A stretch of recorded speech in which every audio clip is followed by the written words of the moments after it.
if I can get off mute. There we go. I think everyone's having audio stuff today. Good morning or afternoon, depending on where you are. It's so nice to see many of you. We're looking forward to our conference next month already. We're almost a month away at this point, but I think most folks have secured their or claimed their complimentary tickets. So if you haven't done that yet, feel free to reach out to myself or Malia, and we can get you squared away and see if you've claimed them or if there's any left from your organization. The other thing I did want to highlight is we sent out the 2025 prospectus for next year, which includes a lot of new changes and updates. So we're adding 3 new councils in 2025. So more opportunity to engage in very specific areas around digital health and AI, looking at bridging academia to industry, and then also environmental sustainability. 3 topics that NCHL is really passionate about, but also really hot topics in healthcare today. So if you have folks at your organization that you would be interested to have them join those conversations, would love to include you on those councils based on the program membership that you have. But if you have any other questions or the folks at your organization have questions about those changes, feel free to reach out to myself and we can schedule a call for that. The one other thing I did want to highlight for 2025, we are separating our conference into 2 boutique summit events. So we'll have one in April and one in November aligned with our Gail Warden event as well as our executive forum event. So we'll have 2 opportunities to see folks in person next year, with the first one being in April at Ohio Health, actually. So Ohio Health has generously offered to help us host. So we're looking forward to seeing folks in April in Ohio.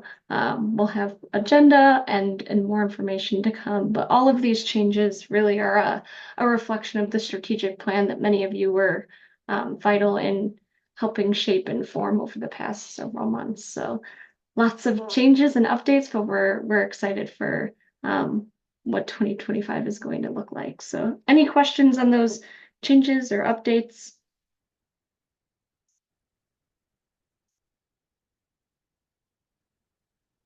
Hearing none, I will pass things off to our presentation for today. Megan from Norton Healthcare will be sharing with us today. So thanks, Megan. Thank you. All right, I'm gonna go ahead and get set up here. Let's see. Make sure you can see my slides okay? We good? Okay. All right. Well, thank you all for thank you NCHL for asking me to present on coaching within our organization. Just to preface our conversation, Norton Healthcare, when it comes to coaching, we don't have a formal coaching program. I know there's a lot of organizations out there that do have coaching programs and managers for those things. When we talk about coaching within our organization, the history of it is that it is those punitive types of conversations. And our goal within our center is to really kind of change that narrative of what coaching can be or what it is. So I just want to be able to preface that and let you all know. Like I said, I know there's a lot of other organizations that have formal coaching programs, but we incorporate coaching into the leadership development programs that we do offer. So just to kind of give you a little bit of an idea before we start. So I'm Megan Tennyson. I'm a senior learning and development specialist within the Center for Professional Growth. We are housed within the Institute for Education and Development within Norton Healthcare, which has now just recently turned to human resources. So originally we weren't part of human resources and now we are. And I know that's kind of probably a typical place for learning and development to be, but we're now have made that switch. So our center is really focused on providing those powerful and relevant growth opportunities for all employees at Norton Healthcare. And our values are for our center are having that meaningful connection and operating with that authentic presence. So when it comes to coaching for our organization, we focus on basing it off of Clifton Strengths. We're working towards being a strengths-based organization. And so that's where a lot of my team really dives into that coaching aspect, is coaching on strengths. Is anybody on here familiar with Clifton Strengths? Yeah, okay. Most people. So that's kind of where I'm going to be focusing our conversation today, is really coaching when it comes to that. And then kind of let you know how we incorporate this into our programs. So giving you a little bit of background on that Clifton Strengths, the question is, what will happen when we think about what is right with people versus fixating on what's wrong with them? That really drives our coaching conversations when we meet with individuals and also when we meet with teams as well. Our coaching conversations are focused on performance development instead of performance management. And what we really want to be able to focus on is those strengths. So when we're having conversations with employees, or we're teaching leaders how to coach their employees for development, we're teaching them these aspects. Listening for cues to their strengths. So listening for the I enjoy, or I always, I'm energized by, or I wish I could. That helps us really frame our conversations to understand what people are good at, what they enjoy, what gives them energy within their role, kind of what drives them. Within our coaching conversations, we're also focusing on those engagement needs. What do they need to do their job? How do they do their best, right? What do they need to learn, or what do they need to do to excel in their role? And then that last piece, what drives their performance? What are those things that how can we aim this conversation towards our outcomes, not only for departments, but for the organization as a whole too? And when we establish our coaching conversations within kind of these realms and having people look at these different aspects, the strengths, the engagement, the performance drivers, we're allowing ourselves to set those expectations. We're continually coaching, and we're also creating that accountability with our team as well. These are the 5 types of conversations, coaching conversations, that we incorporate into our leadership development. Not only teaching leaders what it looks like to coach their employees, but also how we, as a team, coach others as well. And this is from Gallup too. If you all are familiar with their Boss to Coach program, this is where we have gotten this framework from. So the first type of coaching conversation is that role and relationship orientation. So that's where you get to know your person. You get to help set expectations for the role. You help to allow them to see what success looks like in the role. This is really just kind of getting to know them, what their strengths are. The other conversation is those quick connects, and that helps us understand where people are and right here in moment in time. And these quick connects can be anything from a quick text message or a quick conversation walking down the hall. These don't have to be those established sit down types of conversations. But when we have these quick connects, we can see what people need from us maybe during that day, or we get to help maybe celebrate something that they did really well. So those quick connects are also another type of coaching conversation that we can have. Those check-ins, those are a little bit more established. So those are the ones that we strive to maybe have maybe once a month with our teams. We encourage leaders to have at least once a month, kind of depending on their span of control too, because everybody has different amount of our large teams and small teams. But these check-ins really help us align with what's going on, right? Align our responsibilities, align our outcomes. Are we on the right track? It may help us understand, do we have to reevaluate kind of what's going on and what's happening with that person or with the team. So these check-ins are those sit-down types of conversations that we have with our employees. Developmental coaching conversations, those allow us to have a vision for what that person wants to do within their role. That gives us kind of like a career journey that we start to establish with our employees. So do they want to go back to school, get a certificate in something? So those developmental coaching conversations are really, like I said, kind of that vision for their career journey, career trajectory within the organization. And then the last type of coaching conversation is that yearly performance review or performance appraisal, however you like to look at it. But with that performance appraisal, reminding ourselves that with that conversation, nothing should be a surprise, right, in that conversation, because you're already having all of these other types of conversations throughout the year. And so if you're able to connect, you're able to do those check-ins, those performance appraisals, and that coaching conversation really lends to a reflection, celebration for things that went well, and also having conversations about those opportunities for growth and development as well. So these are the 5 types of conversations that we like to make sure that we're incorporating into our employee development, leader development.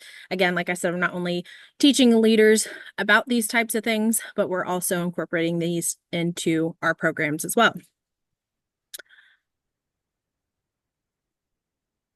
So some of the coaching best practices that we align our programs with and our teachings with is making sure that we're asking those powerful questions, that we're listening to individualize, and that also we're taking that action as well, whatever that action may be.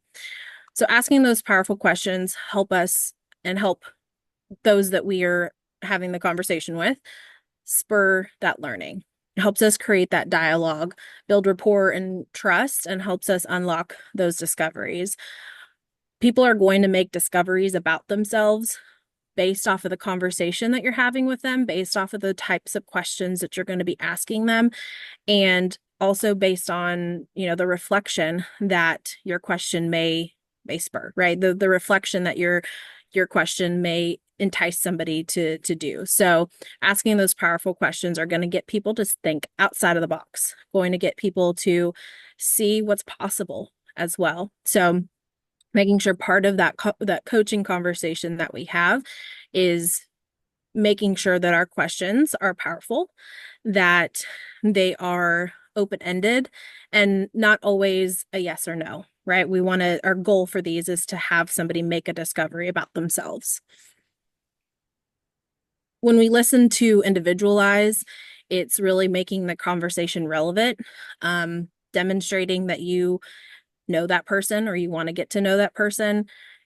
We all know about active listening, right? So it's listening to understand versus just listening to respond. So really working on when it comes to coaching, not only what are those questions that I'm going to ask and how do I ask those, but it's also working on that listening aspect as well. When we are able to listen to individualize, we're establishing that trust. We're showing them that we care. And I think we're also enhancing their credibility when we get to focus on those things that person does well.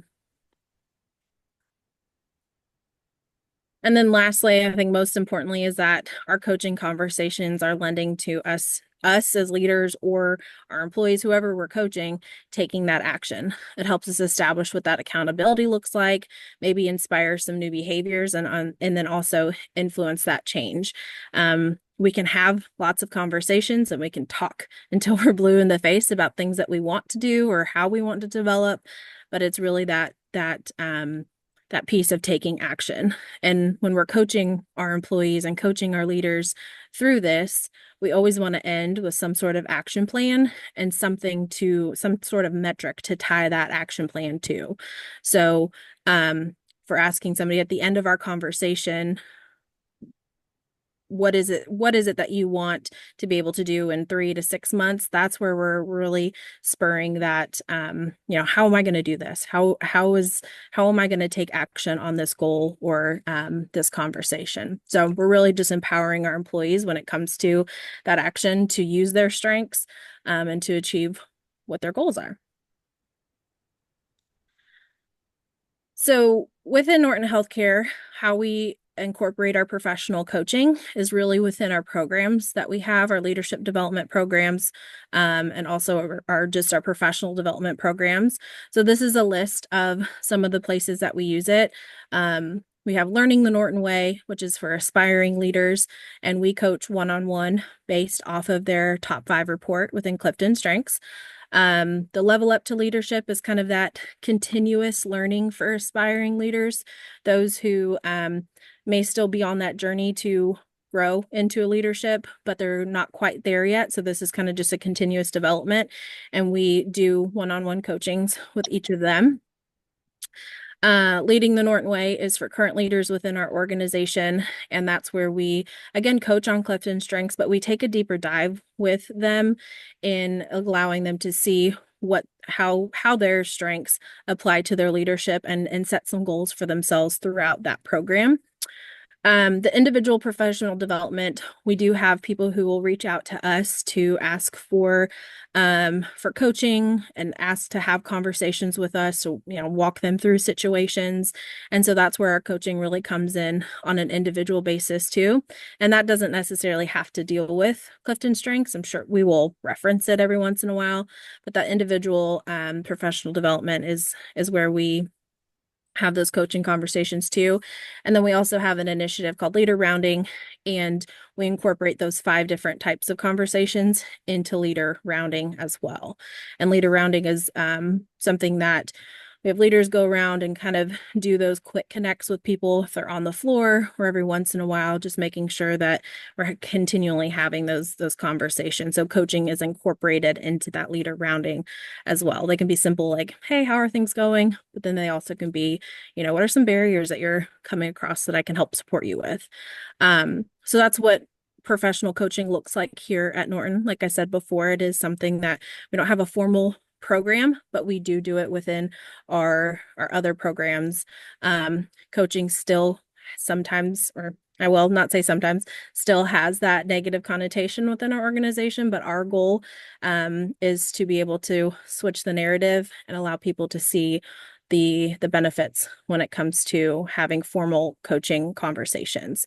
I recently just went through the NCHL coaching, the connection with Pyramid Resource Group to become a certified coach.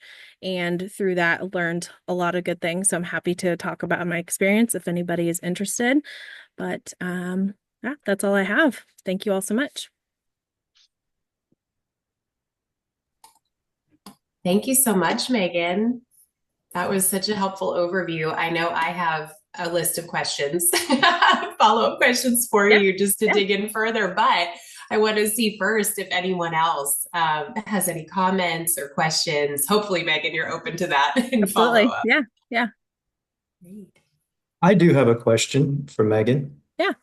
Megan, just curious, just a point of clarification. When you talk about coaching individuals, are you coaching individuals to coach their employees? Are you training individuals to coach their employees? I know that may not seem like a difference, but I'm just curious the process that you work through to develop that skill set in your leaders.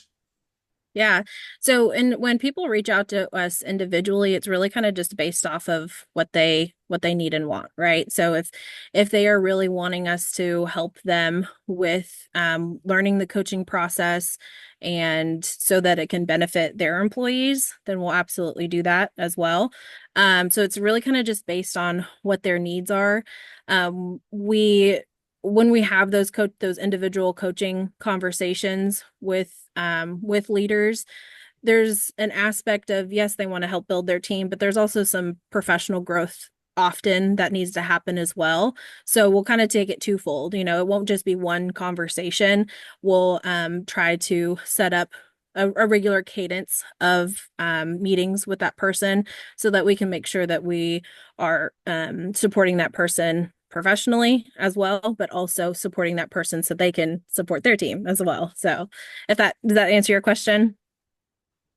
Yes, and just one more brief Yeah. question. Do you have like courses that you embed in any of your programs? At UK Healthcare, we have a number of, they're shorter courses. They're not intended to train people to be coaches, but to Mhm. give them kind of a basic skill set around coaching so that they can be those good leader coaches. So I'm Yeah. just curious about what that looks like for you.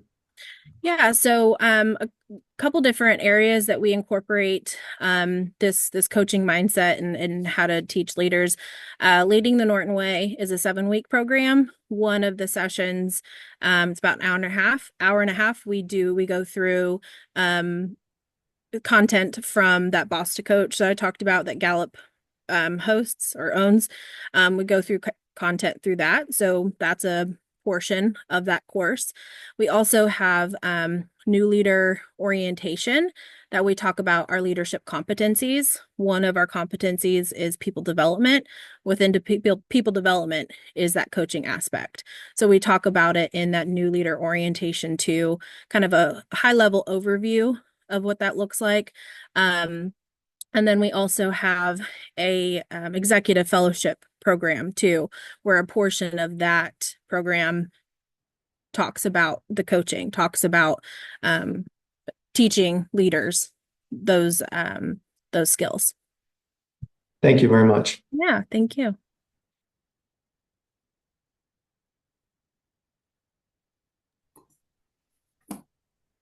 Did anyone else have questions too before I ask some of mine?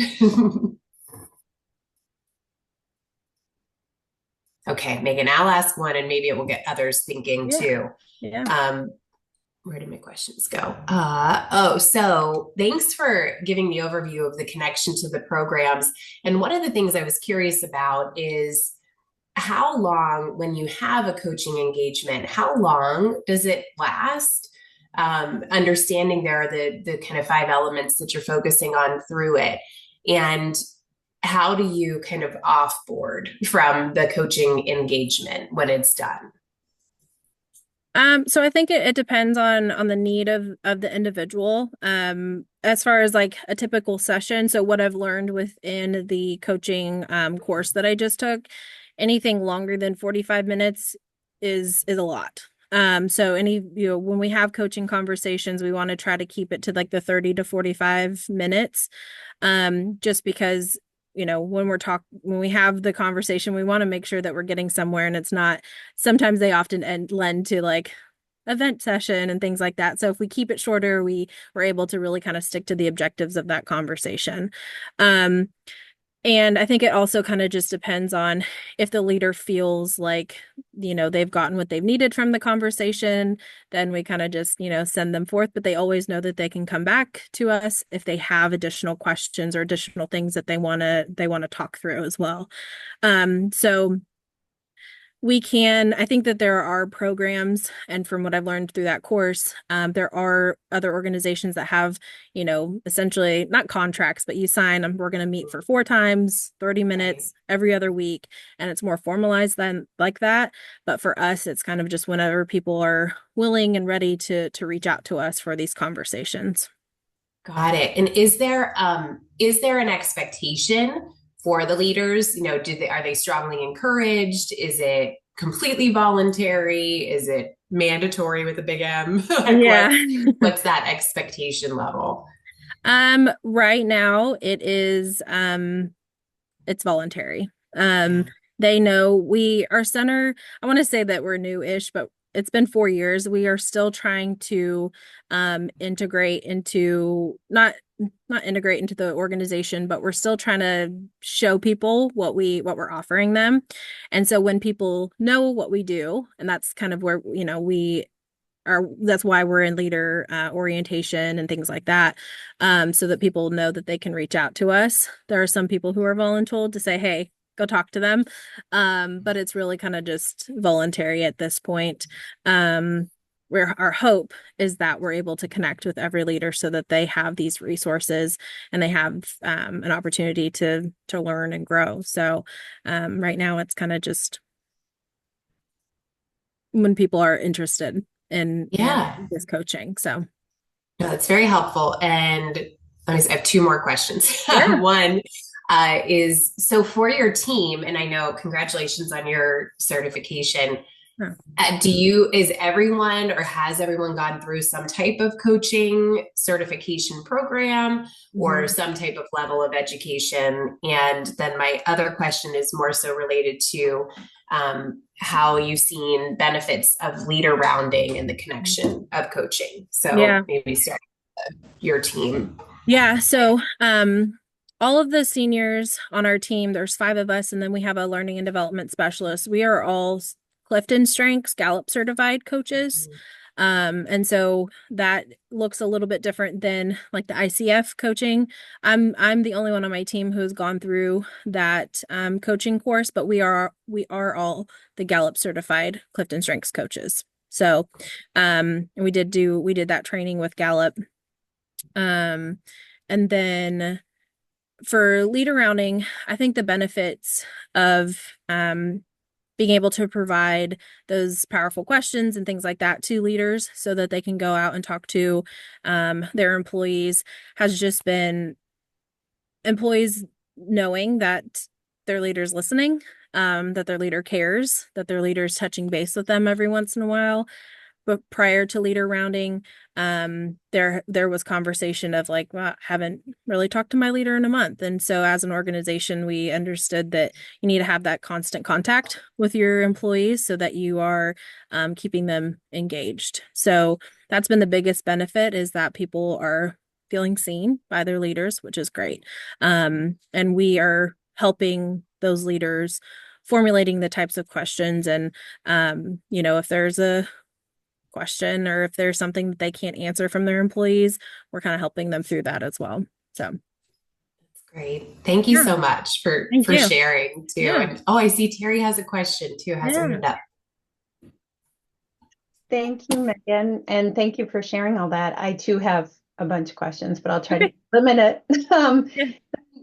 Do your coaches, you said you have 5 coaches, is that all they do is coaching? Are they like, is that what their role is? Or do you also include other leadership development in their roles? Just curious. Yeah, we coaching is only a portion of what we do. Our team is involved in the leadership development and professional development courses. So part of those courses is the coaching. And so we offer as the facilitators for those programs, we're offering those coachings. But that's not the only piece of our role. We have all the program development, all of those pieces as well. So, so yeah. Yeah. And then just 2 more questions. Do you still use executive coaches within like external executive coaches for some of your leaders in your organization, or do you manage all of it? Yeah, so we are leaning on the Gallup. We do Gallup 360 assessments for our executive coaching our executive fellowship program, and the coaches for that program are Gallup's coaches. So those are the outside consulting coaches that we use through Gallup. So we're not the only ones coaching within the organization, and I do think that there are some depending on where people are at, they may reach out to an outside source for coaching for executives as well. So, okay, but that's not managed through your team. No, that would just be their own kind of project, I guess. Budget stuff. Yeah. And then last question, do you measure the effectiveness of the coaching? And if so, how? How? That's always a fun one. Yeah. So with us just now integrating into HR, we have more opportunity for establishing what the data looks like for our team and the effectiveness of what coaching can do, when introducing Clifton Strengths and things like that. So I don't have any specific numbers as of right now. Like I said, we're still establishing that connection with the data portion of HR.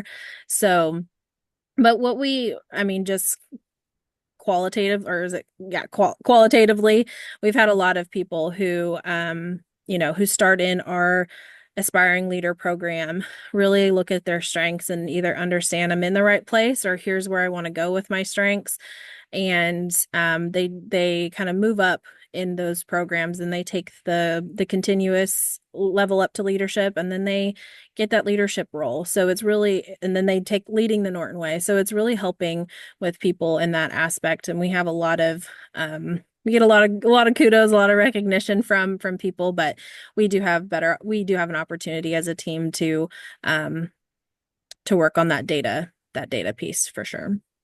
And I think we would just look at retention, look at promotions within the organization, all of those things. Okay. Thank you. Yeah, thank you, Terry.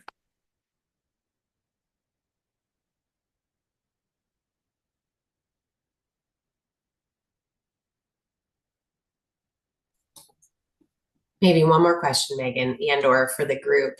Do you do any group coaching, or is it all one-on-one?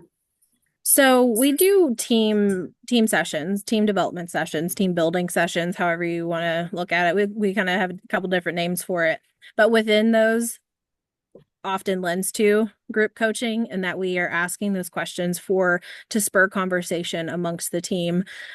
So we don't officially call it group coaching, but from what I've learned in the certification course that I took, what we're doing is really group coaching, because we have the team together, we're doing some sort of activity with them, and we're spurring that conversation for deeper meaning, deeper trust, all of those things to help with teams. So what we're doing is group coaching. We don't necessarily classify it as that. It has such a better ring than team building, though, doesn't Yeah. it? Wow. Yeah. Everyone goes, whoa, coaching. Yeah. Thank you again, Megan. Any other questions or feedback or thoughts for Megan? And I'd be interested to hear too, from the organizations that do have formal coaching programs, that have it integrated into their roles, what that looks like. Just because I think with our organization, our goal is to try to move towards more formal coaching, not punitive. And so I would love to be able to share those ideas to see how other organizations are doing it as well.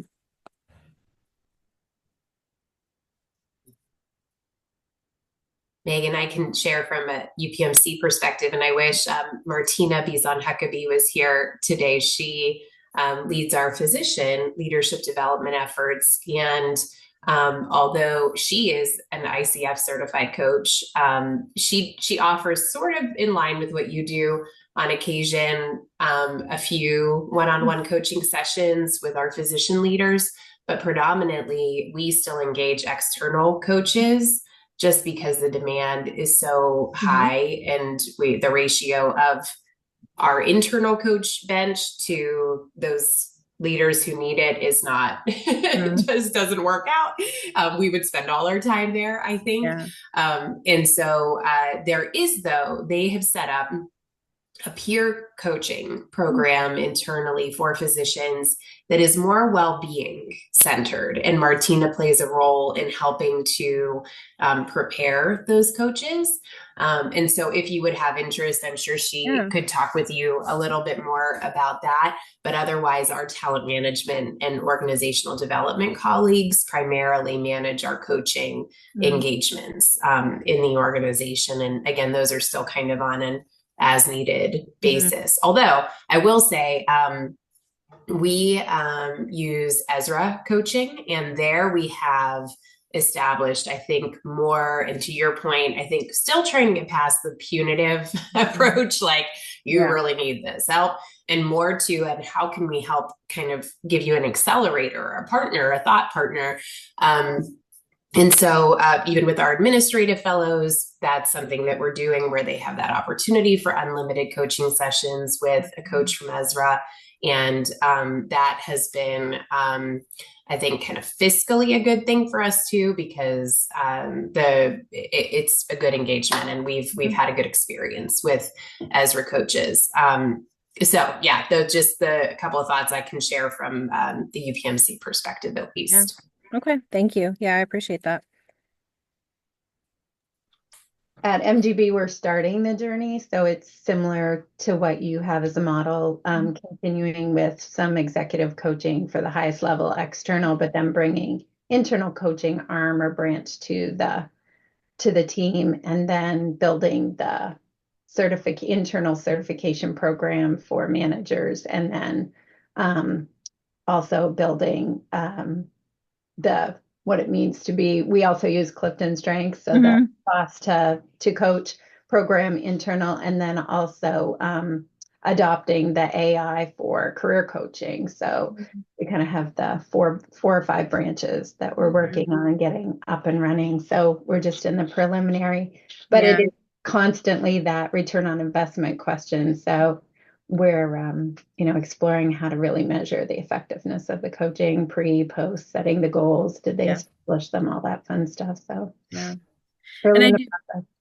Yeah, and we do have a workforce development department that does career coaching specifically. So people who are interested in, maybe they're in a role right now and that's not necessarily what they want to do and kind of that career trajectory. Do they need to go back to school? Those sort of things. So we do have that type of coaching as well, and it looks a little bit differently than what we do within our center. So there's coaching sprinkled, but Terry, like you said, just establishing that internal process. Yeah, and we're similar in our workforce development. The challenge is in an organization of 83,000 people, how do you scale that? And so especially for career coaching, we've got to look at an external kind of like a platform that will be able to support that. Yeah.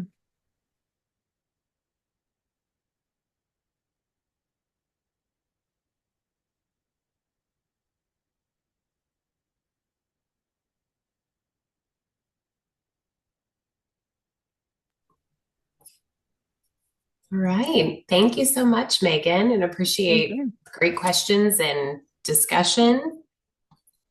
And I think, Jen, did we want to talk about white paper? Yeah, I can walk through a little bit. I forgot to mention that at the beginning, so I'm glad that you brought that up. But in the calendar invitation for today, you saw several documents attached that are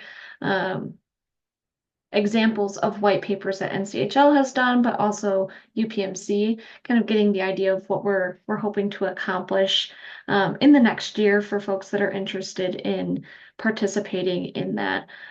Also attached is an outline of the top 3 topics that we would be considering for 2025. So if you want to take a look at those topic outlines, I will post into the chat a short survey so we can get one last final round of votes out for the topic, and then we will start to convene on that probably in December of this year, and then most of that work will continue into 2025. But that would be in addition to our regular council meetings. And like I've said before, Malia and I will take the charge on editing and doing all the kind of the dirty work of it, as long as you all can provide the lots of the context and information from your organizations. That way we can make a really rich resource for the group. So like I said, I will put into the chat the survey, and that way we can kind of finalize that opportunity. Any questions on the white paper or points of clarification? Jen, I was just going to ask, will we extend that survey to the broader group to, again, just since we've got a smaller group today, wanting to make sure we can let everybody, as many people as possible, chime in on which topic we should go with? Absolutely. And I'll include it in a follow-up email, and we can include it in the notes from today's meeting as well. So kind of multiple places to be able to get that input.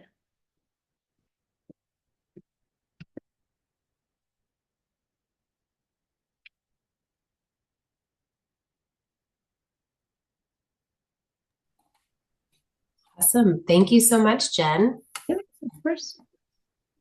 Anything else on the official agenda we need to cover? Not on the official agenda, but if there's other questions that folks want to pose or topics that are kind of keeping you up at night, would love to hear any of that as well. Or we can give you 15 minutes back to your day. I do have one, and hopefully it's an easy one. It's a softball, hopefully, that I actually posted in the discussion board, but I know how easy it is to miss those when they go out. Our team is assessing virtual instructor-led platforms. We use Jigsaw right now. I don't know if anyone is familiar with that, but I was curious if any of you have a VILT that you absolutely love because it's got like great bells and whistles, or do you typically just use Zoom or Teams? Can you share any insight with us on what you love, if you have a VILT in particular that you use?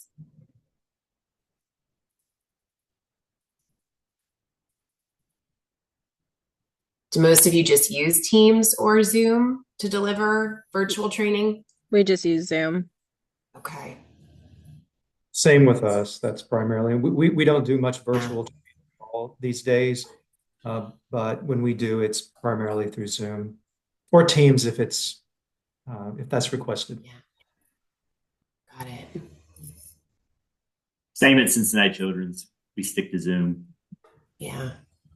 Okay. Great. Very helpful. Thank you so much. I knew that would be an easy one. I don't have to think too much on that one, and appreciate your quick thoughts. That was all that I had, but I want to see if anyone else wants to touch on anything before we wrap up.